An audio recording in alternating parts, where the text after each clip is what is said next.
안녕하세요. 방콕에서 부동산 에이전시 운영 중인 고아저씨입니다. 자, 오늘은 여러분들한테 굉장히 중요한 내용을 이야기를 해드리도록 하겠습니다. 제가 제일 안타까운 경우가 뭐냐 하면요. 여러분들이 콘도를 샀는데 그 콘도가 잘못된 건지 모르고 살고 있는 겁니다. 이거 좀 이해를 못 하시는 분들 많을 거예요. 근데 실제로 그런 경우가 태반입니다. 왜 그런지 지금부터 알려드리도록 하겠습니다.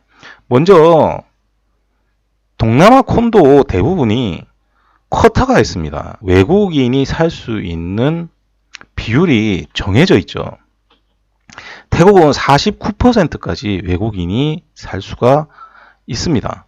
그거는 프리홀드 기준입니다. 리스홀드 기준은 아예 없고요.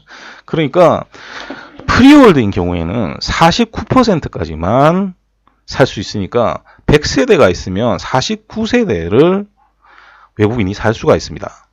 여기까지는 여러분들이 인터넷 찾아보셔도 나오는 거니까 대부분 알고 계실 겁니다. 문제는 뭐냐면 이렇게 판매를 하게 되면 판매가 분리가 되게 되겠죠. 그러니까 태국인한테 파는 것과 외국인한테 파는 게 분리가 되게 됩니다. 그래서 대부분의 국가들에서 외국인 쿼터와 태국인 쿼터 간의 가격 차이가 발생하게 됩니다. 그런데 적당히 가격이 차이가 나게 되면 아무런 문제가 없어요. 왜 그러냐? 태국 같은 경우에 가격이 굉장히 비싼 콘도들이 있지 않습니까? 가격 차이가 있으면 그 콘도는 사면 완전히 망하는 겁니다. 왜 그러냐? 예를 들어서 20억짜리 콘도면요. 10%가 차이 나버리면 2억이 차이 나고요. 5%가 차이가 나면 1억이 차이가 나는 겁니다. 이걸 100억짜리로 해보십시오. 그러면 그 차이가 너무나 크죠. 그래서 일반적으로 한 15억 이상 가는 콘도들은 차이가 없는 경우가 대부분입니다. 근데 거기서도 차이가 나는 콘도가 있습니다. 조금 이따가 그 이유를 설명을 드리겠고요. 그리고 가격이 낮지 않습니까? 가격이 낮으면 예를 들어서 1억짜리면요. 10% 차이가 나면 1000만 원 차이가 나지 않습니까? 그게 커 보여도 사실은 크진 않아요. 왜 그러냐? 101호부터 1101호까지 세대가 있다라고 우리가 가정을 했을 때 이 모든 세대의 가격은 다 다릅니다. 다 달라요. 정해져 있지도 않고요. 시기마다 또 변합니다. 그러니까 분양을 처음 했을 때가 제일 싸고요. 다 완성됐을 때가 가장 비싼 편입니다. 이게 일반적인 거예요. 그러니까 계속해서 가격이 조금씩 오르면서 변하게 됩니다. 그러면 무슨 상황이 생기냐? 이 외국인 쿼터와 태국인 쿼터의 가격 차이도 시기마다 달라지겠죠. 자, 이것도 조금 이따 설명을 드리고. 그러면 문제가 뭐냐면 어느 정도 적당하게만 차이가 나면 이건 어떤 위치에 있는 유닛을 사서 어떻게 내가 관리하느냐에 따라서 다 회복이 돼요. 다 회복이 됩니다. 그래서 저가 콘도에서 어느 정도 차이가 나는 건 메울 수 있습니다. 근데 이 비율이 너무 늘어나게 되면 메울 수가 없어요. 특히나 가격이 비싸질수록 이 비율은 작아져야 됩니다. 작아져야 됩니다. 제가 가격대별로 제가 가진 비율이 다 있지만 문제는 뭐냐면 여러분들이 어마어마하게 차이가 나는 콘도를 사게 된다는 겁니다. 왜? 여러분들은 이런 것들을 고려하지 않아요. 제가 항상 말씀드리지만 여러분들이 인터넷이나 SNS나 이런 걸로 콘도를 찾는다. 찾는 건 좋아요. 왜? 여러분들이 뭐가 없냐? 정보가 없기 때문에. 그런데 그걸 찾을 때 제가 누누이 강조드리지만 고마저씨가 싫으면요. 그걸로 에이전트 찾는 겁니다. 우리가 DD 프로퍼티 같은 데 들어가서 렌탈 찾을 때 거기 보면 에이전트들이 다 물건 올려놓은 거지 않습니까? 그럼 그 에이전트 한 명 찾으면 그 에이전트가 또 새끼를 쳐서 다른 것들 보여주게 됩니다. 그렇죠? 그런 것처럼 에이전트 찾기 위해서 여러분들이 정보를 취합하는 거지 그걸로 콘도를 찾으면 안 된다라고 계속 누누이 강조 드리는 겁니다. 그걸 여러분들이 콘도를 찾아서 눈으로 평가하면 안 돼요. 자, 우선 지난 일요일 시간으로 돌아가 봅시다. 제가 이 콘도 얘기를 했었습니다. 제가 지금부터 말씀드리는 콘도들은 제가 앞으로 이 회사하고 거래 안 할 걸 각오하고 여러분들한테 알려드리는 거예요. 왜 그러냐면 얘기를 해드릴 수가 없어요. 이런 것들은 전부 다 내부 정보기 때문에. 그래서 이런 얘기를 해주는 사람이 없는 겁니다. 근데 만약에 이 내용을 그 건설사에서 보고 나하고 거래 안 하겠다라고 하면 제가 그 건설사하고 거래 안 할 생각으로 말씀을 드리는 거예요. 자, 일단 이 콘도 첫 번째 문제가 뭐라고 했습니까? 지역 가격보다 너무나 비싼 가격이다. 여기에 살아야 할 필요가 없다. 이 돈을 주고. 그것도 여러분들 몰라서 투자를 하게 되죠. 자, 그런데 이 콘도의 더 큰 문제는 뭐냐? 외국인 쿼터의 판매권이 건설사가 아니었다는 겁니다. 쉽게 말해서 외국인 쿼터를 건설사가 판매를 하지를 않았어요. 자, 이런 콘도들이 비일비재합니다. 당시에 이 콘도는 DWG라는 회사에서 판매를 했었습니다. 이 DWG가 판매했던 대표적인 콘도가 어디냐면 여러분들 잘 아시는 파크 오리진 통로입니다. 그것도 DWG에서 판매를 했었습니다. 그래서 이 콘도를 살 때 한국에 있는 DWG 브랜치에서 연결된 한국에 있는 업체에서 계약을 한 사람이 많은 거예요. 같은 걸로 어떤 회사들이 있냐면 JLL이 있었습니다. 이 JLL이 판매한 콘도 중에 가장 유명한 콘도가 여러분들이 워낙 에까마이를 좋아하시니까 여기 보시면 XT 에까마이 있죠. 이 XT 에까마이가 당시에 JLL에서 판매했던 콘도입니다. 그래서 이 JLL도 한국에 있는 글로벌 부동산 파는 회사들이 판매를 했던 겁니다. 그러니까 직접 부딪혀서 하는 게 아니라 물건을 받는다라고 봐야 돼요. 그러면 그게 좋은 내용 막 써놓잖아요. 근데 여러분들이 막 하는 거예요. 그리고 이거 판매를 할 때 어떻게 했느냐? 사람을 모집해서 5만 원씩 받습니다. 그래서 숙소를 줘요. 그리고 나서 XT 콘도들을 막 보여줍니다. 그리고 나서 거래를 하면 5만 원을 돌려주게 되는 거고요. 만약에 거래가 안 되게 되면 5만 원은 그냥 비용으로 받는 겁니다. 그런 식으로 운영을 했었습니다. 실제로 그렇게 했었어요. 자, 그러면 이런 것들이 왜 가능하냐? 이게 외부 회사가 외국인 쿼터를 판매했기 때문입니다. 자, 그러면 여러분들 잘 생각을 해봅시다. 외부 회사가 콘도를 판매를 했는데 지금까지 제가 말씀드린 내용만 보더라도 그 거래 과정이 그냥 건설사가 직접 팔았을 때보다 복잡합니까? 복잡하지 않습니까? 굉장히 복잡하죠. 굉장히 복잡하지 않습니까? 그래서 제가 어떤 콘도라고 밝히진 않는데 그 콘도가 처음에는 건설사가 직접 판매를 했었습니다. 근데 그 건설사가 판매하는 노하우가 없다 보니까 중간에 다른 회사에 외국인 판매권을 넘깁니다. 그러면 이렇게 왜 외국인 판매권을 넘길까요? 왜냐하면 글로벌 시장에 팔아야 돼서 그래요. 건설사가 팔면 에이전트들한테 연락해서 기다려야 되는 거예요, 그냥. 근데 이런 회사들은 DB를 다 갖고 있잖아요. 이런 회사들이 이 DB를 갖고 있기 때문에 본국에서 확 팔아버립니다. 그게 가능해요. 왜냐하면 중국 사람도 엄청 많이 사잖아요. 대만에서 하루에 100개 거래하는 것도 제가 봤습니다.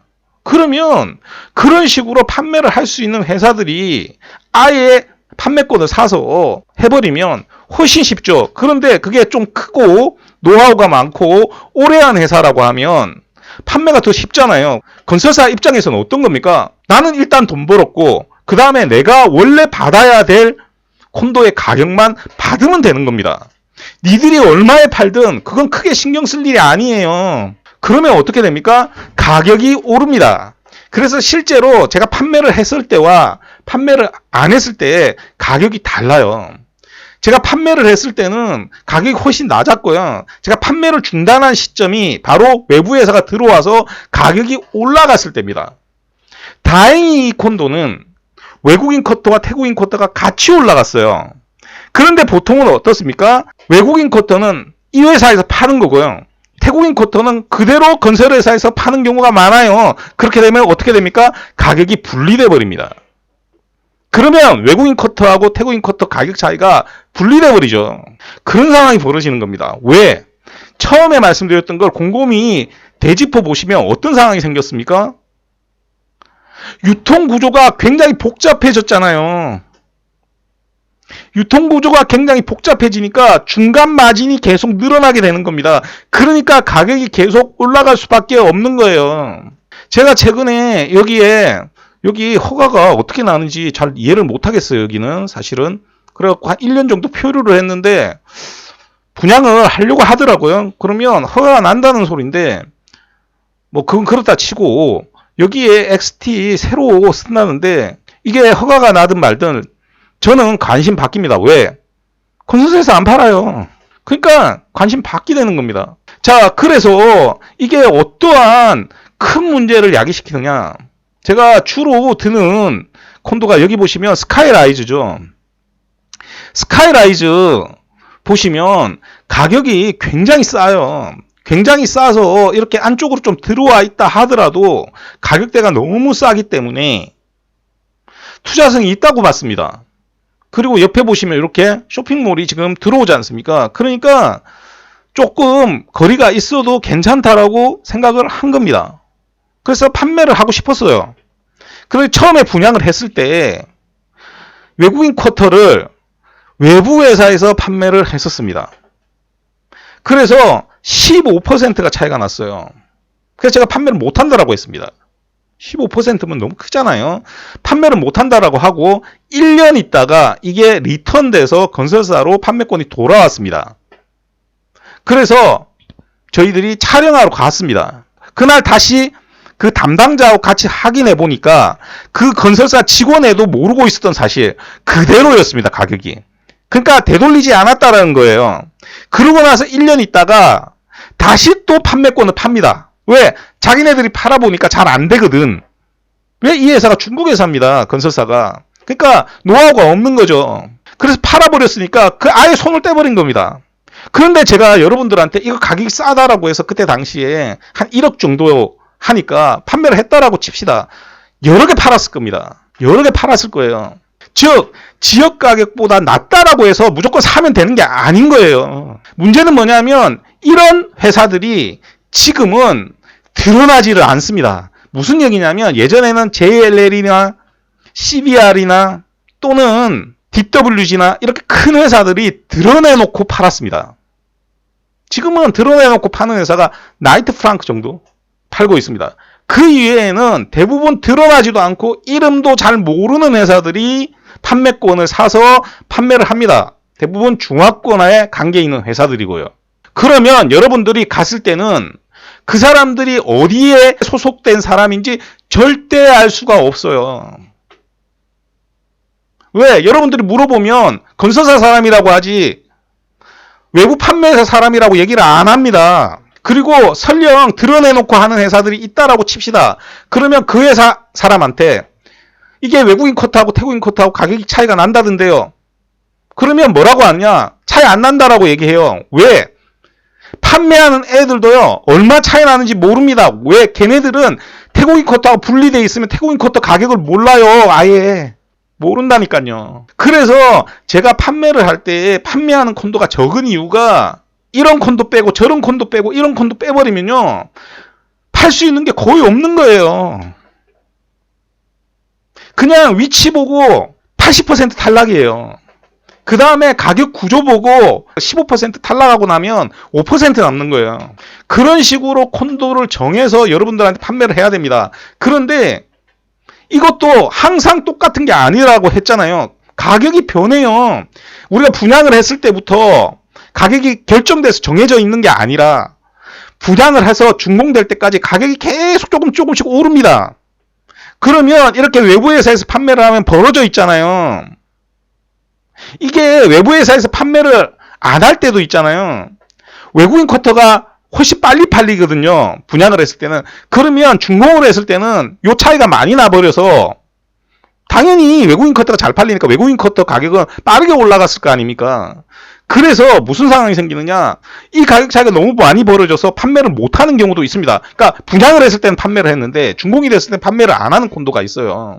만약에 이 콘도처럼 분양건이 왔다 갔다 했을 때 다시 건설사로 돌아와서 가격이 재조정돼서 가격이 내려가면 다행인데, 보통은 그렇게 해버리면 어떻게 되느냐, 처음 산 사람들이 손해를 크게 보잖아요. 그래서 보통은 가격을 조정 안 하는 게 대부분입니다.